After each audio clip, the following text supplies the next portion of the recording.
चलिए now start बेटा। Chapter चल रहा है ग्रुप 15 एंड ग्रुप 15 में हमने पढ़ लिया है that is general physical properties.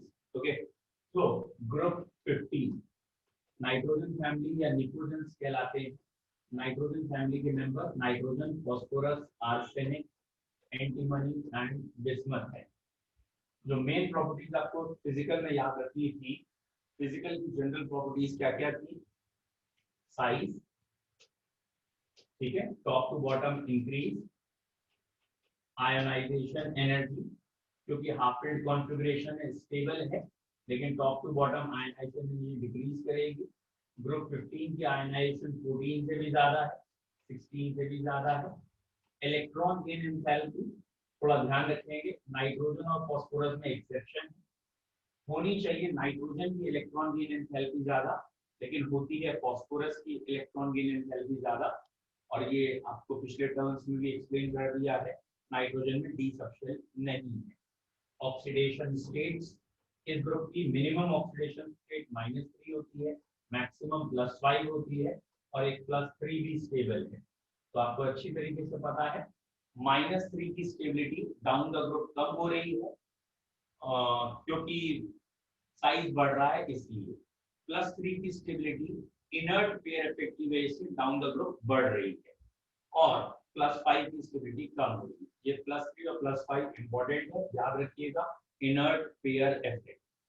यहाँ तक कि नाइट्रोजन भी +3 ऑक्सीडेशन स्टेट में अनस्टेबल है, और ये पहली ई ब्लॉक की रिएक्शन है, इसलिए याद रखिएगा HNO2 ये on standing it converts into HNO3 plus NO plus water, यानी HNO2 ये अनस्टेबल है और ये डिस्प्रपोर्शनेट हो जाता है इसमें। तो बेटा नाइट्रोजन की कई जगह एक्सेप्शनल बिहेवियर भी है इस चैप्टर में, और नाइट्रोजन का एक्सेप्शनल बिहेवियर का रीजन क्या है? क्योंकि नाइट्रोजन में डी सबशेल नहीं है, पाई बॉन्ड ऑब्वियसली नाइट्रोजन बना लेता है, पी पाई डी पाई, ये नाइट्रोजन में एबिलिटी है पाई बॉन्ड बनाने की। और कई बच्चों को इसमें प्रॉब्लम होती है, पी पाई क्या है, पी पाई डी पाई क्या है, एक बार मैं एक्सप्लेन कर दे रहा हूँ, उसको आप समझ लीजिए। बेटा ये एक वर्ड होता है पी पाई बॉन्डिंग, और एक वर्ड होता है p pi d pi bonding, and one is d pi, लेकिन ये अभी आपको डी पाई नहीं सोचना है, आपको पाई बॉन्ड में पहले दो पे फोकस करना है, पी पाई कब है और पी पाई डी पाई कब है, ठीक है। तो फर्स्ट थिंग इन चीजों को समझने के लिए पहला point, pi bond is form by pure orbital. Pi bond कभी भी हाइब्रिड से नहीं बनता, ये याद रखना है। पाई bond is formed by pure orbital, पहला पॉइंट ये याद रखना। अच्छा, सेकेंड पॉइंट, पहले सिग्मा बॉन्ड बनते हैं और सिग्मा बॉन्ड बनने के बाद जो एक्स्ट्रा ओवरलैपिंग करनी होती है उससे पाई बॉन्ड हम बनाते हैं। तो first sigma bond formation takes place, then pi bond is form, ये भी ध्यान रखिएगा, पहले सिग्मा बॉन्ड है देन पाई बॉन्ड। क्लियर है? दो एटम के बीच में एक पहला बॉन्ड सिग्मा होता है, और पहले के बाद जब ओवरलैपिंग होती है तो जो बॉन्ड आता है दैट इज पाई बॉन्ड। ये दो पॉइंट अपने दिमाग में रखिए, आपको ये पी पाई का कंसेप्ट समझ में आना चाहिए। देखिए कैसे, सपोज ये वाला उनका क्वेश्चन है कि H3PO3 और उन्होंने या H3PO4 लेते हैं, ज्यादा अच्छा है, H3PO4 ये स्ट्रक्चर है, और कहा है कि यहाँ पे जो पाई बॉन्ड है H3PO4 में, दिस वन, ये पी पाई है, पी पाई डी पाई है, ये कौन सा पाई है, ठीक है। तो बच्चों इसका तरीका क्या है, पहले आप फास्फोरस का कॉन्फ़िगरेशन लिखिए।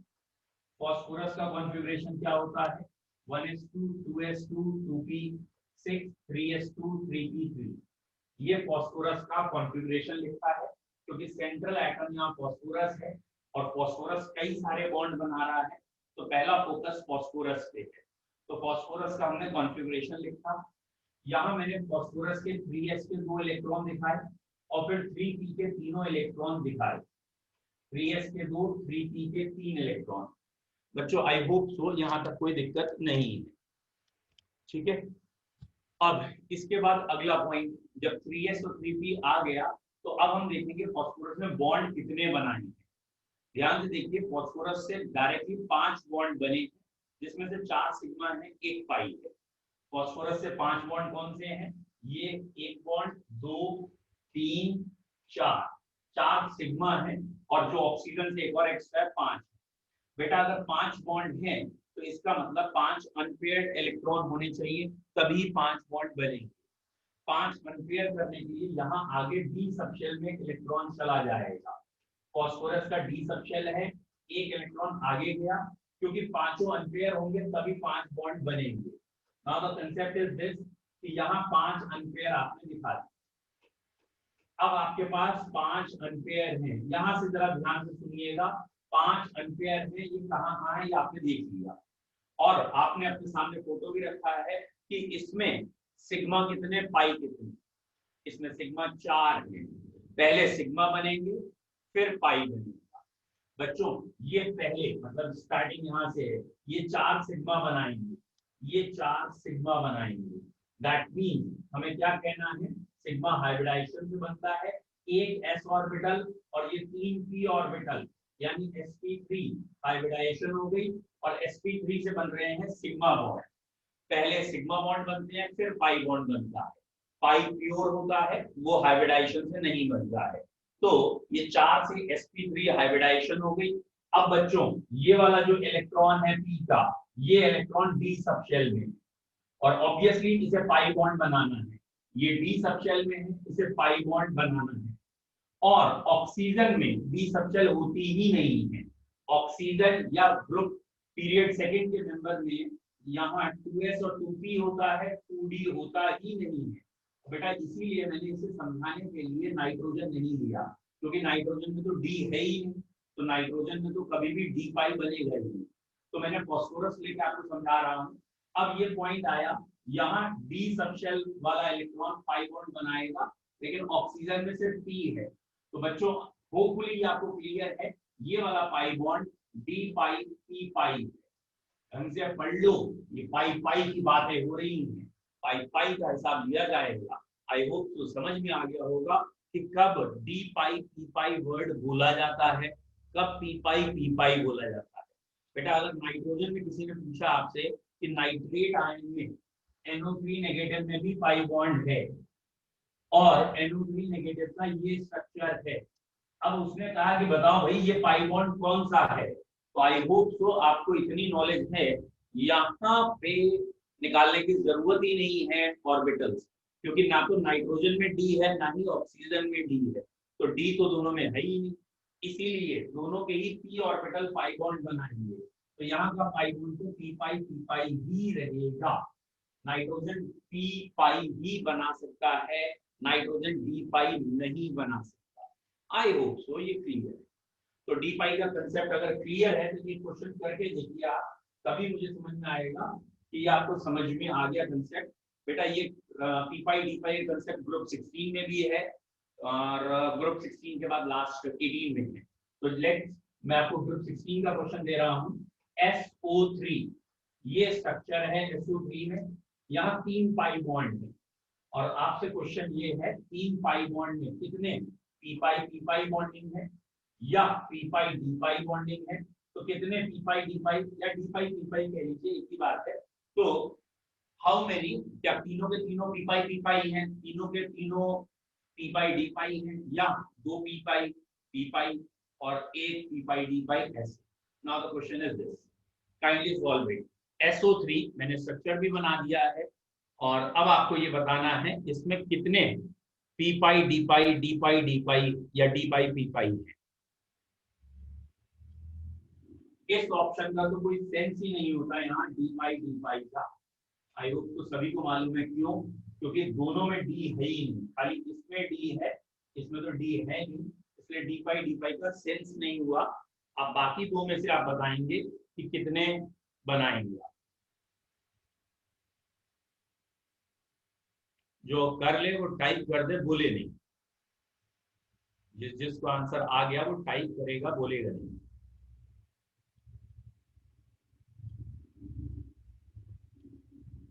नाउ बच्चों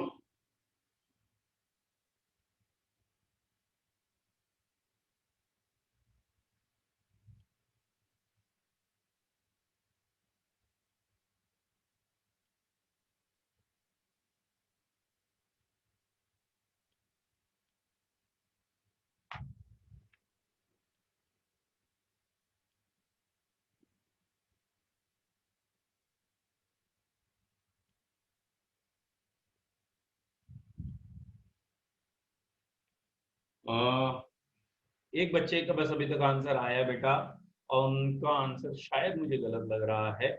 चलिए, निवेदा का आंसर आया है। बेटा निवेदा, आपका आंसर कुछ सही नहीं लग रहा। 3 p5 bonding and 2 p5 d5 bonding, इसका मतलब आप कहना चाह रहे हैं टोटल 5 पाई बॉन्ड है। बेटा यहाँ 5 पाई बॉन्ड नहीं कहा है ना, पाई बॉन्ड तो 3 ही है, तो 3 का ही हिसाब देना है, इसलिए आपका आंसर कुछ गलत है या टाइपिंग एरर है। सही करिए।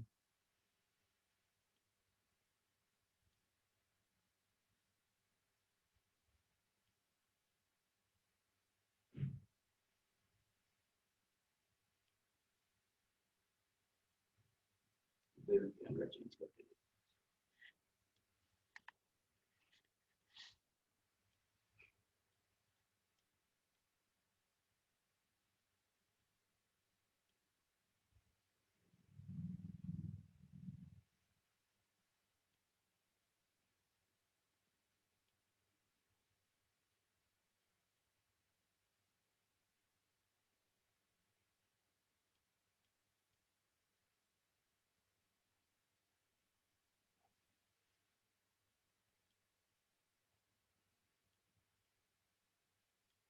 चलिए मैं आंसर बताता हूँ, क्योंकि कई बच्चों के आंसर तो आए हैं, बट अभी ठीक है बेटा, अब आपका आंसर मुझे ठीक लग रहा है। Late hope so. ओके, गलत है बाकी मुझे। चलिए देखिए कैसे। यहाँ सल्फर है सेंट्रल एटम। सल्फर का इलेक्ट्रॉनिक कॉन्फ़िगरेशन होता है 3s2 3p4। ये सल्फर का जनरल कॉन्फ़िगरेशन है, दैट इज 3s2 3p4। यानी 3s में ये रहे इलेक्ट्रॉन और 3p में ये रहे electron charge. It is a common sense बेटा, एक कॉमन सेंस है। जब सल्फर में आउटर मोस्ट में 6 इलेक्ट्रॉन हैं, 6 बॉन्ड बनने हैं, 6 को अनपेयर करना है, तो आपने इसे जब 6 को अनपेयर करना है, ये वाला इलेक्ट्रॉन यहाँ, ये वाला इलेक्ट्रॉन यहाँ, दैट मीन्स अनपेयर करने के बाद आप ये कंडीशन दिखाएंगे। This one is the condition. Again, it is a very common sense कि बेटा जब आप 6 इलेक्ट्रॉन भरेंगे, 1 2 3 4, पहले 4 इलेक्ट्रॉन तो S और P में निपट गए, तो D में सिर्फ 2 इलेक्ट्रॉन जा रहे हैं। It is a common sense, अगर D में 2 इलेक्ट्रॉन जा रहे हैं तो 3 d5 बॉन्ड बन ही नहीं सकते, क्योंकि D में इलेक्ट्रॉन 2 ही हैं। अब ये वाले शुरू के 3 सिग्मा बॉन्ड बनाएंगे, ये और ये शुरू के 3 सिग्मा बॉन्ड बनाएंगे। हाइब्रिडाइजेशन का नाम हो जाएगा sp2। इसमें 3 सिग्मा बॉन्ड है, इसलिए यहाँ सिग्मा बॉन्ड 3 है। 3 सिग्मा बॉन्ड की हाइब्रिडाइजेशन होती है sp2। बचे हुए 3 पाई बॉन्ड हैं, और ऑब्वियसली एक पाई बॉन्ड इसे बनाना है और बाकी के 2 पाई बॉन्ड ये बनाए। तो जो पाई बॉन्ड p ऑर्बिटल से बन रहा है, जो पाई बॉन्ड ये ऑर्बिटल बनाएगा, उसका नाम होगा p5 और जो पाई बॉन्ड ये ऑर्बिटल बनाएंगे उनका नाम होगा p5 या d5 जैसे आप चाहें बोल लीजिए। d5 मतलब इनका D होगा, ऑक्सीजन का P होगा। यहाँ इसका भी P है और ऑक्सीजन का भी P है। दैट मीन्स दैट बच्चों इसका मतलब क्या होगा, इसका आंसर हो जाएगा कि यहाँ p5 एक बना है और दो बॉन्ड बने हैं p5 के। ठीक है, 2 d5 के बने। आई होप सो p5 का ये नंबर अब क्लियर हो। ठीक है, स्क्रीन बार बार ब्लैक हो रही है। हाँ बेटा, तो स्क्रीन बार बार ब्लैक हो रही है। अरे यार, अब स्क्रीन भी ब्लैक हो रही है बार बार। Okay yes sir. ठीक है, चलिए अभी देखता हूँ कहीं कनेक्शन में या किसी में प्रॉब्लम तो नहीं। Let I check.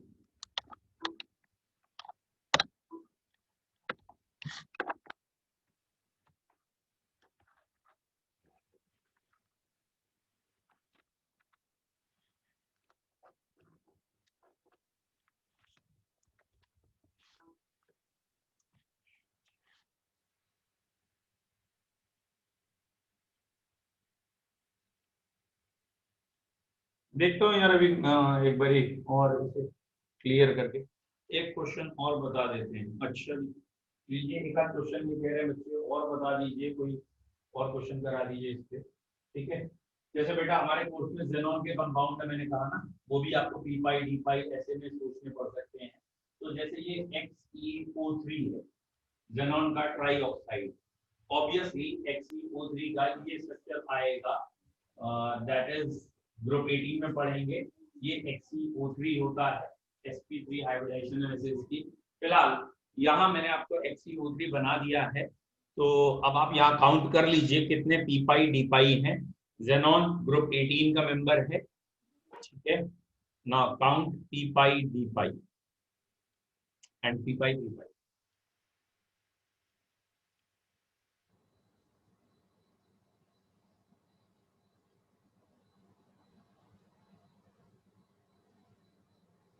ठीक है, चलिए आई होप सो अब सही कर रहे हैं आप लोग। बेटा जेनॉन का कॉन्फ़िगरेशन होता है दैट इज S2P6। ये नोबल गैसेस का कॉन्फ़िगरेशन होता है, ऑक्टेट होता है आउटर मोस्ट में। तो ये रहा S2P6 और यहाँ हमें साफ पता चल रहा है P में अगर 6 इलेक्ट्रॉन हैं, मतलब S2P6 पूरा भरा हुआ है, लेकिन मुझे यहाँ 6 बॉन्ड बनाने हैं। यहाँ 2 ये हैं, 2 ये हैं, 2 ये हैं, 6 बॉन्ड बनाने हैं। तो 6 ऑर्बिटल मुझे अनपेयर करने पड़ेंगे और 6 अनपेयर इलेक्ट्रॉन होने चाहिए। और 6 अनपेयर करने के लिए यहाँ से एक, यहाँ से एक, यहाँ से एक, ये तीनों चले जाएंगे। और इन तीनों के जाने के बाद बेटा ये आपका कंडीशन आएगी, this one is the condition. और यहाँ 3 अनपेयर है। Now it is a common sense, अब आपको ध्यान से देखना है तो आपको दिख जाएगा कि ये जो पहला वाला लोन पेयर है, ये दिस वन, ये लोन पेयर आपका ये रहा, दिस वन, ये पहला वाला लोन पेयर ये पीछे पड़ा हुआ है। लोन पेयर हाइब्रिडाइज होता है, sp3 हाइब्रिडाइजेशन है। यहाँ सिग्मा कितने हैं, ये रहा एक सिग्मा, ये दूसरा सिग्मा और ये तीसरा सिग्मा। और सिग्मा और लोन पेयर से हाइब्रिडाइजेशन होती है। Sigma plus lone pair gives you hybrid orbital. तो यहाँ सॉरी, यहाँ हाइब्रिडाइजेशन 4 आएगी या sp3 आएगी। तो ये दिख रहा है कि ये 3 सिग्मा बना रहे थे और ये रहा लोन पेयर, sp3 हाइब्रिडाइजेशन आ गई। और बेटा पाई कौन बना रहा है, अब ये देखिए यहाँ पाई कितनी है, यहाँ दूसरा बॉन्ड पाई है, पहला बॉन्ड सिग्मा है, दूसरा पाई है, यानी 3 पाई है। ऑब्वियसली ठीक कह रहे हैं अब आप लोग कि यहाँ तीनों के तीनों पी पाई डी पाई है। वेरी गुड, यहाँ पे भी पाई बॉन्ड बनेगा, यहाँ पे भी पाई बॉन्ड, यहाँ पे, और ये डी ऑर्बिटल है और ऑक्सीजन में पी ही होता है, तो डी पाई पी पाई बॉन्ड आएगा यहाँ। ठीक है, नाउ ये हो गया हमारी, ये बेटा ग्रुप, कोई बच्चा ये ना समझे कि ये ग्रुप 15 चल रहा है तो खाली 15 की प्रॉपर्टी आएंगी। मतलब कुछ प्रॉपर्टी ऐसी हैं 15 के बाद 16, 17, 18 सब में कॉमन है, जैसे P pi d pi bonding सभी में आती है। तो ये अगले उसमें भी अप्लाई होनी है। ये केमिकल बॉन्डिंग का पॉइंट है फिलहाल, लेकिन जो जो पॉइंट आता जाएगा वो जितने भी ग्रुप में लगे एक साथ बताएंगे। नाउ केमिकल प्रॉपर्टीज की अगर बात करें, सीपी केमिकल प्रॉपर्टीज, पहले हम जनरल पढ़ेंगे। तो जनरल केमिकल प्रॉपर्टीज क्या है बच्चों? जनरल केमिकल प्रॉपर्टीज में बेसिकली हाइड्रोजन से रिएक्शन होगी, ऑक्सीजन से होगी, हेलोजन से होगी। मेन 3 होंगे, हाइड्रोजन, ऑक्सीजन, हेलोजन। पहला most important, reaction with hydrogen, reaction with hydrogen most important, बहुत इंपॉर्टेंट है। मान के चलिए ये ग्रुप 15, 16, 17 तीनों में है, ठीक है, 3 ग्रुप में है, कहीं ना कहीं तो आपको इसका क्वेश्चन मिलना ही मिलना है, इस प्रॉपर्टी का रिएक्शन विद हाइड्रोजन। नाउ अगर इस ग्रुप के एलिमेंट को सोचो, जैसे दिमाग में रखो नाइट्रोजन, नाइट्रोजन जब हाइड्रोजन से जनरल रिएक्शन करता है तो अमोनिया बनता है NH3। मतलब हाइड्राइड का जनरल फॉर्मूला, यानी यहां पे अभी हमने कहा NH3, बस N को हटा देते हैं, N की जगह हम लगा दे रहे हैं E, मतलब कोई भी एलिमेंट इस ग्रुप का आ जाए, कोई भी एलिमेंट इस ग्रुप का आ जाए, 3 हाइड्रोजन लगेंगे, तो ये हो गया हाइड्राइड का जनरल फॉर्मूला। हाइड्राइड का जनरल फॉर्मूला EH3 आया है। अब बच्चों थोड़ा दिमाग लगा लो कि ग्रुप 16 में हाइड्राइड का जनरल फॉर्मूला क्या आएगा, वहां H2O होता है ना, तो EH2 कह सकते हैं या H2E भी कह सकते हैं, एक ही बात है। ग्रुप 17 में हाइड्राइड क्या होगा, वहां HCl HBr होता है ना, तो EH कह सकते हैं। अब इस E की जगह कुछ बुक्स में M लिखा है तो M मान लीजिए, बात वही है, वो MH3 कह रहे होंगे, हमने E फॉर एलिमेंट कह दिया, तो EH3 यहाँ पे हाइड्राइड का जनरल फॉर्मूला आया है। नाउ इस हाइड्राइड की 6 कैरेक्टर्स हैं, बल्कि 7 कैरेक्टर हैं, इसीलिए मैंने कहा था कोई ना कोई कैरेक्टर जरूर फंस जाता है। देखिए क्या क्या 7 कैरेक्टर हैं। पहला कैरेक्टर, पहले तो मैं इनके जनरल नाम लिख दे रहा हूं, NH3, PH3, SBASH3, SBH3 और BIH3। बेटा वैसे तो मोस्टली आपको फर्स्ट एंड लास्ट मेंबर से मतलब है, बट एक आध प्रॉपर्टी में PH3 से ही मतलब है। नाउ स्टार्ट करते हैं प्रॉपर्टीज। पहली प्रॉपर्टी है हमारी हाइड्राइड्स की बॉन्ड स्ट्रेंथ। पहली प्रॉपर्टी की बात कर रहे हैं EH बॉन्ड की बॉन्ड स्ट्रेंथ या बॉन्ड लेंथ और बॉन्ड एनर्जी। बेटा bond length of EH bond, ये कॉमन सेंस है, नीचे जाते समय मतलब नाइट्रोजन के साथ H लगा है, फिर फास्फोरस के साथ H लगा है, ऐसे नीचे जाते समय H लगा हुआ है, तो ये जो बॉन्ड लेंथ है नाइट्रोजन के साथ H और नीचे Bi के साथ H, ये बॉन्ड लेंथ बढ़ रही है, घट रही है या क्या हो रही है? तो इसका आंसर आई होप तो सभी को क्लियर है, बॉन्ड लेंथ नीचे जाते समय इंक्रीज कर रही है। क्यों? क्योंकि सेंट्रल एटम का साइज बढ़ रहा है, नाइट्रोजन से फास्फोरस बड़ा है, फास्फोरस से आर्सेनिक बड़ा है, एंटीमनी बड़ा है, बिस्मथ और बड़ा है, साइज बढ़ेगा, बॉन्ड लेंथ बढ़ेगी। आई होप सो किसी को दिक्कत होनी नहीं चाहिए कि N और H की बॉन्ड लेंथ कम है, उससे ज्यादा P और H की बॉन्ड लेंथ है, और ऐसे ही जैसे जैसे नीचे जाएंगे ये वाली बॉन्ड लेंथ बढ़ती जाएगी। पहला कैरेक्टर इंपॉर्टेंट है, इजी भले ही है, लेकिन इसी पे बाकी कैरेक्टर टिके हैं, तो पहले कैरेक्टर में किसी को प्रॉब्लम नहीं होनी चाहिए। बॉन्ड लेंथ क्यों बढ़ेगी? बॉन्ड लेंथ इसलिए बढ़ रही है कि जो सेंट्रल एलिमेंट है उसका साइज बढ़ रहा है, ऑब्वियसली H का साइज हर जगह कांस्टेंट ही था, तो साइज बढ़ने से बॉन्ड लेंथ बढ़ गई। ठीक है, नाउ बेटा इसको ना अभी हम ऐसे करके 1 मिनट बाद लिखेंगे कि इधर 2 कॉलम बना लेंगे, उसमें लिखेंगे एक कॉलम में कौन कौन सी प्रॉपर्टीज नीचे जाते समय बढ़ रही हैं, एक में घट रही हैं। जैसे अभी मैंने आपसे बॉन्ड लेंथ की बात की, और बॉन्ड लेंथ मैंने कहा बढ़ रहा है NH3 to BiH3, और यहाँ पे हम लिख लेंगे वो प्रॉपर्टीज जो कम हो रही हैं NH3 to BiH3। ठीक है, तो कुछ प्रॉपर्टीज बढ़ेंगी, कुछ कम होंगी ना। पहली प्रॉपर्टी हुई बॉन्ड लेंथ। बच्चों सेकंड प्रॉपर्टी का नाम हम मानते हैं या कर रहे हैं बॉन्ड डिसोसिएशन एंथैल्पी या बॉन्ड एनर्जी। ठीक है, bond dissociation enthalpy, bond dissociation enthalpy delta H, इसको बॉन्ड को तोड़ने के लिए कितनी एनर्जी देंगे, that is termed as bond dissociation enthalpy. It is again common sense, नीचे जाएंगे बॉन्ड डिसोसिएशन एंथैल्पी कम होती जाएगी। क्यों कम होती जाएगी? क्योंकि बॉन्ड लेंथ बढ़ रही है, 2 एटम एक दूसरे से दूर होते जा रहे हैं, बॉन्ड तोड़ना आसान हो गया, कम एनर्जी देनी पड़ेगी, इसलिए N और H की बॉन्ड डिसोसिएशन एंथैल्पी सबसे ज्यादा है, और Bi और H की बॉन्ड डिसोसिएशन एंथैल्पी सबसे कम है। वेरी इंपॉर्टेंट पॉइंट, N और H की बॉन्ड डिसोसिएशन एंथैल्पी ज्यादा और बॉन्ड डिसोसिएशन एंथैल्पी NH3 से BH3 BiH3 जाते समय कम हो रही है।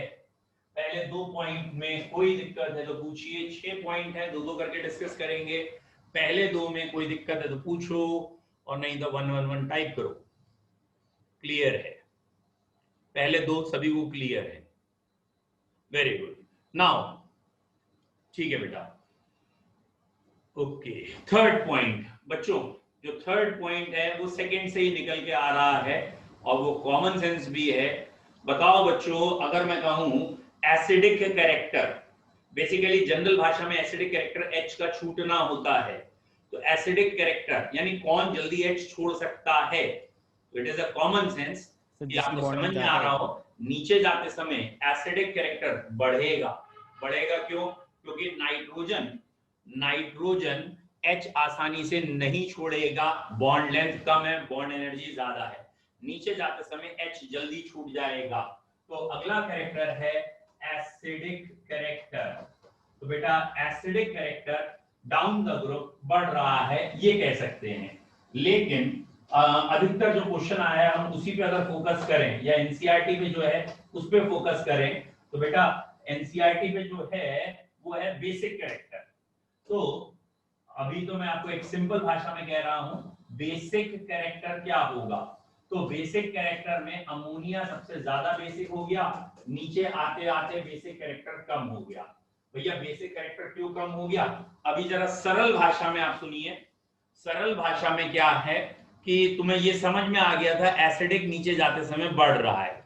अगर तुम्हें समझ में आ गया था एसिडिक नीचे जाते समय बढ़ रहा है तो बेसिक कम हो रहा है, तो सिंपल सा पॉइंट आ गया कि acidic character increases down the group, therefore basic character decreases down the group and ammonia is most basic. Believe me, ये पॉइंट आपसे गलत होने वाला है, ये गलत हो जाता है बच्चों से, तो इसे अभी मार्क कर लो और याद करिएगा ठीक से। और मैं आपको इसके और अच्छा एक्सप्लेनेशन भी बता सकता हूं, लेकिन थोड़ा लेटर ऑन बताऊंगा आपको कि यहाँ कुछ रूल्स और बनाए गए इसके लिए प्रूफ करने के लिए। फिलहाल ammonia is most basic in this group. अच्छी तरीके से याद कर लीजिए, अमोनिया इस ग्रुप का बहुत ज्यादा बेसिक है और नीचे जाते समय बेसिक कैरेक्टर कम होता है, नीचे जाते समय बेसिक कैरेक्टर कम होता है। और अगर कोई रीजन पूछता है कि ऐसा क्यों होता है, तो उसका आंसर आप ये वाला नहीं देंगे कि H टूट गया, ये नहीं ना, उसका आंसर आप ऐसे देंगे कि नाइट्रोजन का साइज छोटा है और लोन पेयर की इलेक्ट्रॉन डेंसिटी नाइट्रोजन पे ज्यादा है। तो इसका जो रीजन दिया जाता है, जिसे मैं और अच्छा एक्सप्लेन कर सकते हैं लेकिन अभी नहीं, कि electron density is maximum on nitrogen, nitrogen पे इलेक्ट्रॉन डेंसिटी सबसे ज्यादा होती है और जहां इलेक्ट्रॉन डेंसिटी ज्यादा होती है वही बेसिक होते हैं। तो हमारा तीसरा पॉइंट आया बेसिक कैरेक्टर, और वो आया नीचे जाते समय कम हो रहा है, तो ये हमने यहां लिख दिया basic character decreases down the group. मतलब सबसे ज्यादा बेसिक अमोनिया है, सबसे ज्यादा बॉन्ड एनर्जी अमोनिया की थी, ये वो है जो नीचे जाते समय कम हो रहे हैं, और बॉन्ड लेंथ सबसे ज्यादा BiH की है। ठीक है, पहले 3 पॉइंट में कोई दिक्कत? गुड। चौथा पॉइंट बेटा, चौथा पॉइंट भी इंपॉर्टेंट है लेकिन आपको जल्दी समझ में आएगा। रिड्यूसिंग कैरेक्टर बेटा, reducing character, I hope so ये आपको समझ में आ चुका हो। रिड्यूसिंग कैरेक्टर का मतलब होता है दूसरों का रिडक्शन करना, मतलब अपना ऑक्सीडेशन करना, दूसरों का रिडक्शन करना यानी हाइड्रोजन अपनी निकाल देना, वो हाइड्रोजन दूसरों से जाके जुड़ेगी। तो बेसिकली रिड्यूसिंग कैरेक्टर का मतलब है कौन हाइड्रोजन जल्दी छोड़ेगा। बेसिकली रिड्यूसिंग कैरेक्टर का मतलब है हाइड्रोजन जल्दी कौन छोड़ेगा, क्योंकि loss of hydrogen is oxidation, और जिसका ऑक्सीडेशन होता है वही रिड्यूसिंग कैरेक्टर शो करता है। तो रिड्यूसिंग कैरेक्टर अगर आपको समझ में आ गया कि यहाँ लॉस ऑफ हाइड्रोजन की बात हो रही है, कौन हाइड्रोजन जल्दी छोड़ेगा, तो भैया जैसे बॉन्ड लेंथ बढ़ेगी बॉन्ड वीक हो जाएगा, बॉन्ड वीक हो जाएगा तो बॉन्ड टूट जाएगा। तो reducing character increases down the group. Reducing character increase करेगा बेटा। अमोनिया सबसे कम रिड्यूसिंग एजेंट है और BiH3 इस ग्रुप का बेस्ट रिड्यूसिंग एजेंट है। तो रिड्यूसिंग कैरेक्टर बच्चों नीचे जाते समय बढ़ता है। इस टेबल में ये वाले कैरेक्टर बढ़ रहे हैं और ये वाले कैरेक्टर कम हो रहे हैं। तो reducing character down the group बढ़ रहा है। पहली 4 प्रॉपर्टीज हो गई हैं, बोर्ड पे लिखी हुई हैं। एक है बॉन्ड लेंथ नीचे जाते समय बढ़ती है। इसी पे डिपेंड थी बॉन्ड एनर्जी, तो बॉन्ड एनर्जी कम होती है। अगला, अगर बॉन्ड एनर्जी कम हो गई है तो बॉन्ड जल्दी टूटेगा, बॉन्ड वीक हो गया है इसलिए हाइड्रोजन जल्दी निकलेगी, तो रिड्यूसिंग कैरेक्टर नीचे जाते समय बढ़ गया है। और बेसिक कैरेक्टर नीचे जाते समय कम होता है। बेसिक इसलिए कम होता है क्योंकि नाइट्रोजन जो है उस पे इलेक्ट्रॉन डेंसिटी ज्यादा है, नीचे जाते जाते इलेक्ट्रॉन डेंसिटी कम हो जाएगी, ऐसे याद रखिए। या फिर आप एक जनरल याद कर सकते हैं कि down the group acidic character बढ़ा था हाइड्रोजन निकलने की वजह से, इसलिए बेसिक कैरेक्टर कम हो गया। तो यहाँ 4 पॉइंट हुए हैं। 5वां पॉइंट, फिफ्थ बेटा, fifth point periodic table sorry chemical bonding का है, दैट इज डाइपोल मोमेंट कह लीजिए। डाइपोल मोमेंट या आप इसे पोलैरिटी कह सकते हैं, कौन ज्यादा पोलर है, ठीक है, पोलैरिटी। तो होपफुली आपने 11th स्टैंडर्ड में ये पढ़ा हो कि स्पीशीज का पोलैरिटी, जो स्पीशीज की पोलैरिटी नापी जाती है उसके लिए यूनिट बनाई गई है dipole moment. What is polarity आपको मालूम होगा।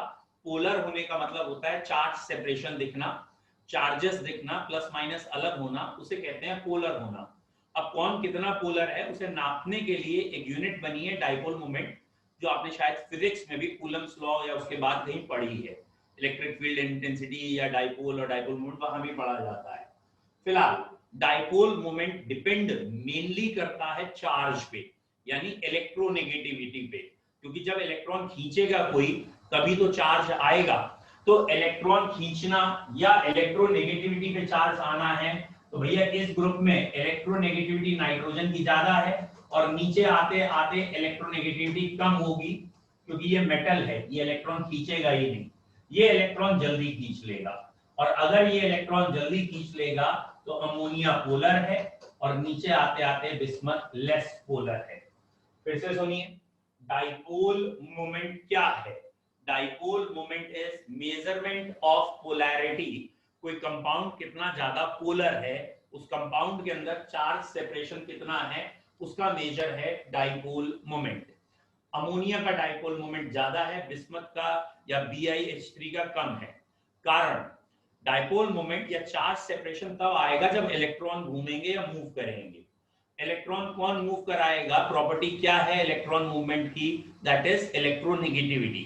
तो नाइट्रोजन की इलेक्ट्रोनेगेटिविटी सबसे ज्यादा है, इसलिए नाइट्रोजन वाले कंपाउंड का डाइपोल मोमेंट ज्यादा होगा और बिस्मथ वाले कंपाउंड का डाइपोल मोमेंट या BiH3 का डाइपोल मोमेंट कम है। ये एक A एलिमेंट है, ये B है, इनके बीच में इलेक्ट्रॉन है। इलेक्ट्रॉन कौन खींचेगा, जो इलेक्ट्रोनेगेटिव होगा।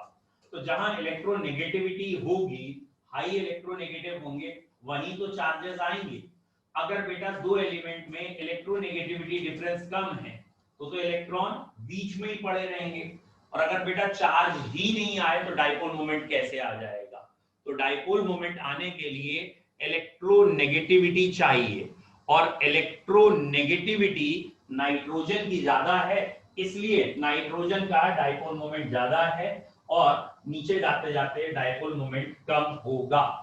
अब होपफुली डाइपोल मोमेंट एक जनरल पॉइंट है कि एक ग्रुप में नीचे जाते हैं तो डाइपोल मोमेंट घटता है। तो ये वाला पॉइंट यहां आ गया कि dipole moment decreases down the group, इसमें आ गया डाइपोल मोमेंट। डाइपोल मोमेंट नीचे जाते समय कम होगा। क्यों कम होगा, क्योंकि इलेक्ट्रोनेगेटिविटी कम हो रही है, इसलिए डाइपोल मोमेंट कम हो रहा है। So next, okay, dipole moment में किसी को कोई प्रॉब्लम नहीं है। एक और देख लेते हैं कनेक्शन, बेटा कनेक्शन प्रॉब्लम तो अभी देखते हैं, चलिए दोबारा। नेक्स्ट अगला है that is called as bond angle, ठीक है, बॉन्ड एंगल। अच्छा बेटा ये सारे के सारे पॉइंट ना, ऑल द 6 के 6 पॉइंट ग्रुप 16 में लगते हैं, सारे पॉइंट। मतलब ग्रुप 16 में अगर आपसे कोई कहना एसिडिक करेक्टर नीचे जाते समय, तो यहाँ एसिडिक बढ़ा, वहां भी बढ़ेगा। बेसिक करेक्टर कम होगा, वहां का सबसे ज्यादा बेसिक वाटर होगा। और बॉन्ड एंगल, चलिए बॉन्ड एंगल भी पढ़ा रहा हूँ। पोलैरिटी, तो इस ग्रुप में नीचे जाते समय डाइपोल मोमेंट या पोलैरिटी कम हुई है, तो ग्रुप 16 में भी डाइपोल मोमेंट कम होगा नीचे जाते समय, बॉन्ड लेंथ बढ़ेगी, बॉन्ड एनर्जी कम होगी। It is common in group 15, 16, 17।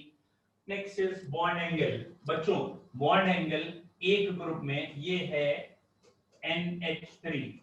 पहले तो इसकी वैल्यू बता देते हैं। नियरली NH3 का बॉन्ड एंगल नियरली 107 डिग्री होता है। ये मैं कहना चाह रहा हूं, मान लो आप एक्सपेरिमेंटली 107 डिग्री है। और नीचे वाले मेंबर्स में अगर आप देखेंगे तो आप हैरान हो जाओगे, नियरली सबका बॉन्ड एंगल नियरली 91, 92 S के आसपास है। 90 डिग्री से थोड़ा बहुत आगे पीछे है, बहुत ज्यादा फ्लक्चुएशन में नहीं है। तो बॉन्ड एंगल नीचे जाते समय कम होता है, या अमोनिया का बॉन्ड एंगल बहुत ज्यादा है और जैसे जैसे नीचे जाएंगे बॉन्ड एंगल डिक्रीज करेगा। तो अब आपको ये ध्यान रखना है कि यहाँ पे बॉन्ड एंगल नीचे जा रहे हैं, डिक्रीज करेगा, बॉन्ड एंगल डिक्रीज करेगा, ठीक है। अमोनिया में बॉन्ड एंगल ज्यादा है और बॉन्ड एंगल यहाँ कम है। अगर मैं यहाँ एसिडिक कैरेक्टर भी लिख दूं, बेसिक और एसिडिक, तो अपने आप थोड़ा बहुत ये है, नीचे जाते समय एसिडिक बढ़ता है, रिड्यूसिंग बढ़ता है, बॉन्ड लेंथ बढ़ती है, बॉन्ड डिसोसिएशन एनर्जी कम हो जाती है, डाइपोल मोमेंट कम हो जाता है, और बॉन्ड एंगल भी नीचे जाते समय कम होता है। शुरू के मेंबर में बॉन्ड एंगल ज्यादा है, नीचे के मेंबर में बॉन्ड एंगल कम है। बताइए बेटा, अब इन 6 में कोई प्रॉब्लम है? सर बोलो। सर ये एक बार बता दीजिए, नीचे जाते हुए डाइपोल मोमेंट डिक्रीज कैसे हो रहा है? अभी तो मैंने बोला था डाइपोल मोमेंट होता क्या है। डाइपोल मोमेंट डिपेंड काहे पे करता है? इलेक्ट्रोनेगेटिविटी पे। और इलेक्ट्रोनेगेटिव सबसे ज्यादा कौन है? नाइट्रोजन। जैसे जैसे नीचे जाएंगे इलेक्ट्रोनेगेटिविटी कम हो जाएगी, और अगर इलेक्ट्रोनेगेटिविटी कम हो जाएगी तो डाइपोल मोमेंट भी कम हो जाएगा। सर इलेक्ट्रोनेगेटिविटी पे कैसे डिपेंड कर रहा है? ये तो यार फिर अब आप और पीछे पहुंच गए। ये भी मैंने फिलहाल लिख के बताया था। ये देखिए, ये बताया है कि ये रहा एटम ए, ये रहा एटम बी, इनके बीच में इलेक्ट्रॉन है। जो ज्यादा नेगेटिव होता है इलेक्ट्रॉन खींच लेता है, इलेक्ट्रॉन खींचने से चार्जेस आते हैं, और इन्हीं चार्जेस का मेजरमेंट डाइपोल मोमेंट है एक तरीके से। चार्ज फिजिक्स में आपने होपफुली पढ़ा भी होगा, that is dipole moment is charge multiplied by distance. अब ये चार्जेस आएंगे तभी डाइपोल मोमेंट आएगा। चार्जेस तभी आ सकते हैं जब दो एटम के बीच में इलेक्ट्रोनेगेटिविटी में अंतर हो। यहाँ दूसरा एटम हमेशा हाइड्रोजन है, वो हाइड्रोजन ही है, सभी में हाइड्रोजन है कंपैरिजन में, बस पहला एटम चेंज हो रहा है, कभी नाइट्रोजन और कभी बिस्मथ। क्योंकि नाइट्रोजन इलेक्ट्रोनेगेटिव ज्यादा है तो इलेक्ट्रॉन नाइट्रोजन के पास रहेगा, और अगर इलेक्ट्रॉन नाइट्रोजन के पास रहेगा तो डाइपोल मोमेंट नीचे जाते जाते कम हो जाएगा। क्लियर है? अंश जी पूछ रहे हैं बॉन्ड एंगल बता दो एक बार। यार अंश में एक्सप्लेन तो कर देता हूं, लेकिन प्रॉब्लम ये ना कि ये पॉइंट बच्चों के सीधा बुद्धि में नहीं आता, इसलिए मैंने एग्जाम्पल पहले बोल दिया, मतलब प्रैक्टिकल वैल्यूज बोल दिए हैं। और चलो मैं समझा देता हूं एक बार, let I try my level best. देखिए ये है नाइट्रोजन, ये रहा नाइट्रोजन का लोन पेयर, ये है हाइड्रोजन, ठीक है। नाइट्रोजन इज मोर इलेक्ट्रोनेगेटिव, तो ये नाइट्रोजन के पास इलेक्ट्रॉन पेयर आ गए। नेक्स्ट मेंबर मान लो ये है PH3, और PH3 में ये है, ठीक है। और अब ये लोन पेयर फास्फोरस से थोड़े दूर है। क्यों दूर है?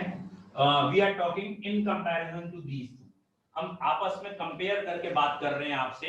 मतलब नाइट्रोजन और फास्फोरस में नाइट्रोजन ज्यादा नेगेटिव है तो इलेक्ट्रॉन नाइट्रोजन के पास है, और फास्फोरस में थोड़े से इलेक्ट्रॉन दूर होंगे क्योंकि फास्फोरस नाइट्रोजन से कम इलेक्ट्रोनेगेटिव है, इसलिए नाइट्रोजन ज्यादा नेगेटिव है, पास है, ये दूर है। अगर ये इलेक्ट्रॉन ज्यादा पास हैं तो इनके बीच में रिपल्शन भी ज्यादा होगा, और अगर ये रिपल्शन ज्यादा होगा तो ये रिपल्शन बॉन्ड एंगल बढ़ा देगा।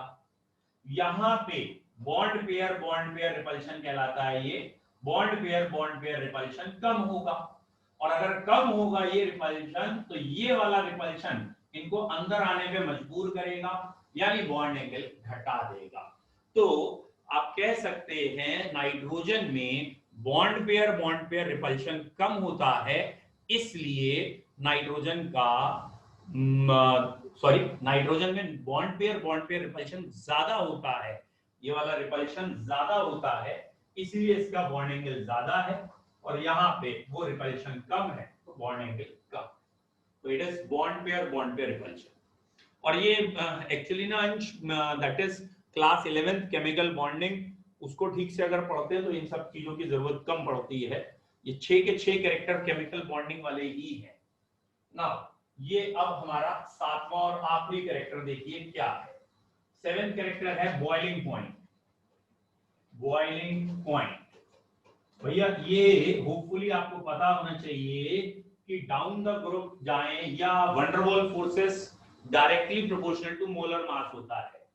वंडर वॉल फोर्सेस जहां देखना होता है वो मॉलिक्यूलर वेट के डायरेक्टली प्रोपोर्शनल होता है, और नीचे जाते समय मॉलिक्यूलर वेट बढ़ता है तो बॉइलिंग पॉइंट बढ़ेगा। तो PH3 से ज्यादा बॉइलिंग पॉइंट ASH3 है, ASH3 से ज्यादा SBH3 है, और SBH3 से ज्यादा BiH3 है, यानी बॉइलिंग पॉइंट नीचे जाते समय बढ़ रहा है।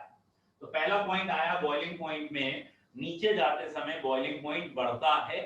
कारण बॉइलिंग पॉइंट नीचे जाते समय बढ़ने का, क्योंकि नीचे जैसे जैसे जाते हैं वो हैवी होते जाते हैं, और जितना हैवी होता है उतने वंडरवॉल फोर्सेस ज्यादा हैं। वंडरवॉल फोर्सेस ज्यादा होने की वजह से बॉइलिंग पॉइंट ज्यादा होता है। लेकिन अगर ध्यान से देखें तो इसमें हमने अमोनिया लिखा नहीं है, और साफ पता चल रहा है एक जगह छोड़ रखी है अमोनिया के लिए, और यहाँ पे अमोनिया है। यहाँ अमोनिया का बॉइलिंग पॉइंट थोड़ा सा याद रखना आसान है, 2 से कम है, 2 से ज्यादा है। पहले 2 से यानी BiH3 और SbH3 से कम है, PH3 और ASH3 से ज्यादा है। तो अमोनिया का बॉइलिंग पॉइंट 2 से कम 2 से ज्यादा दिख रहा है। व्हाट इज द रीजन 2 से कम 2 से ज्यादा क्यों है? क्योंकि अमोनिया में एक स्पेशल बॉन्ड होता है, शायद याद भी आ गया हो, हाइड्रोजन बॉन्ड, जो बाकी में नहीं है। क्योंकि अमोनिया में हाइड्रोजन बॉन्डिंग होती है, और हाइड्रोजन बॉन्डिंग की वजह से एबनॉर्मल बिहेवियर आते हैं, और इस एबनॉर्मल बिहेवियर की वजह से बॉइलिंग पॉइंट अमोनिया का ज्यादा है। लेकिन इसका हाइड्रोजन बॉन्ड इतना ज्यादा स्ट्रॉन्ग नहीं होता कि वो सबके आगे ले जाए। तो जब प्रैक्टिकल किए गए जो वैल्यूज आई उसके हिसाब से हमने ये ऑर्डर लिखा है कि यहाँ अमोनिया में हाइड्रोजन बॉन्ड था तो बॉइलिंग पॉइंट कुछ बढ़ गया। फिलहाल याद ही कर सकते हैं 2 से कम 2 से ज्यादा। और इसमें एग्जामिनर जानबूझ के पूछ लेता है इस ग्रुप में वॉलेटाइल सबसे ज्यादा कौन है, इस हाइड्राइड में वॉलेटाइल कौन है। वॉलेटाइल कहने का मतलब होता है इसका बॉइलिंग पॉइंट सबसे कम है। तो बच्चों आंसर हो जाता है PH3। कॉमन सेंस है, वॉलेटाइल कौन है जिसका बॉइलिंग पॉइंट कम है, सामने ऑर्डर लिखा ही हुआ है आपके, PH3 का बॉइलिंग पॉइंट सबसे कम है।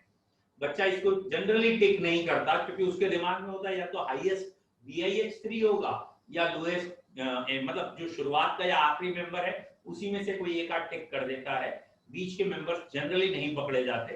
फिलहाल PH3 is most volatile. Ammonia का बॉइलिंग पॉइंट 2 से ज्यादा 2 से कम है। इस पॉइंट में ग्रुप 16 में थोड़ा सा अंतर आएगा। ग्रुप 16 में जब ये वाला पॉइंट पढ़ाया जाएगा तो वहां H2S, H2SE और H2PE है, और सबसे पहले वाटर आना चाहिए, और लेकिन वाटर सबसे आगे आता है। यानी ग्रुप 16 में वाटर सबसे आगे है। ऐसे ही ग्रुप 17 में HCl है, HBr है, HI है। नीचे जाते समय बॉइलिंग पॉइंट बढ़ रहा है, लेकिन HF का बॉइलिंग पॉइंट सबसे ज्यादा है। इन दोनों का ही रीजन ये है, इनमें हाइड्रोजन बॉन्डिंग है और इनकी हाइड्रोजन बॉन्डिंग स्ट्रॉन्ग है। क्योंकि इनकी हाइड्रोजन बॉन्डिंग स्ट्रॉन्ग है, इसलिए इनका बॉइलिंग पॉइंट अपने ग्रुप के हाइड्राइड में सबसे ज्यादा हो जाता है। फिलहाल बॉइलिंग पॉइंट में ग्रुप 16 और 17 जब पढ़ेंगे तो वहां पे मैं आपको लिखाऊंगा कि वाटर का बॉइलिंग पॉइंट मैक्सिमम है अपने ग्रुप में, लेकिन मिनिमम पूछता है जानबूझ के एग्जामिनर तो H2S टिक करना है, या वो ऐसे बोल देता है बताओ वेपर प्रेशर किसका ज्यादा है। तो आपने सॉल्यूशन चैप्टर में पढ़ा है कि बॉइलिंग पॉइंट एक मतलब boiling point and vapour pressure are inversely proportional. अगर बॉइलिंग पॉइंट HCl का सबसे कम है तो वेपर प्रेशर HCl का सबसे ज्यादा होगा। बोलो क्लियर है बच्चों? हेलो हेलो, हाँ बोलो बेटा, बोलो। Good evening. क्यों? नहीं कल छुट्टी हो गई थी इसलिए होगी। ठीक है अभी, अच्छा वो 4 से ऊपर हो गया। ठीक है बेटा, अभी इसी शुरू करो। ठीक, देख रहे हो कैसे कैसे बच्चे। चलो अगले बैच वाले बच्चे कह रहे हैं आज क्लास नहीं होगी ना, कल सैटरडे था ना, आज सैटरडे। चलिए फिलहाल आज इतने ही रखते हैं, उनका टाइम हो गया बेटा, वो लोग शायद ग्रुप में आ गए और वापस जा रहे हैं। ठीक है, कोई दिक्कत? कोई नहीं, कोई शक नहीं, कोई सवाल?